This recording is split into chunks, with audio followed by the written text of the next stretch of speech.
Bonjour, Fabien Expili, votre professeur de marketing chez DigiSchool. Nous allons voir aujourd'hui la consommation attitude, troisième partie.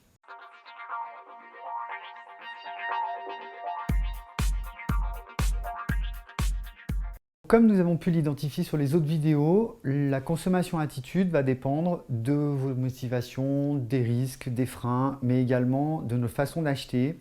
C'est-à-dire, aujourd'hui, est-ce qu'on a une expérience par rapport à l'achat ou est-ce qu'on n'en a pas? Et quelles sont nos croyances par rapport à ces achats-là.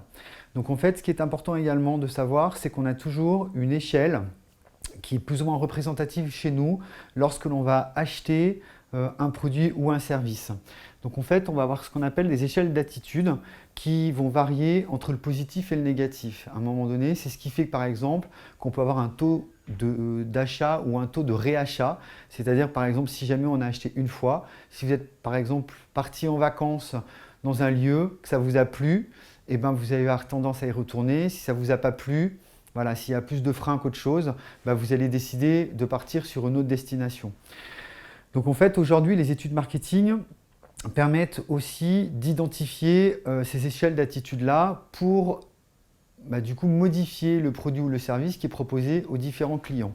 Donc pour cela, vous allez avoir des échelles qui sont beaucoup utilisées, qu'on appelle les échelles d'Osgood ou de Likert.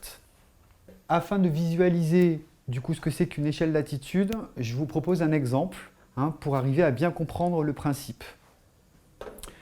Donc, lorsque par exemple vous allez avoir une enquête par questionnaire que vous devez administrer auprès de différents clients, on va choisir par exemple du coup une échelle de classement.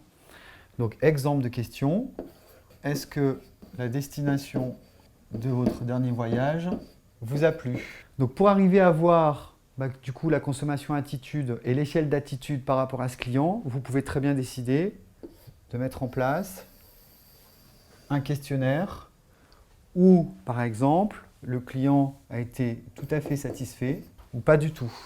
Donc là, en fait, on est bien d'accord que si on est sur le pas du tout, le client il n'est pas du tout satisfait, donc ça équivaut au 0. Et là, ça peut équivaloir au 10, par exemple.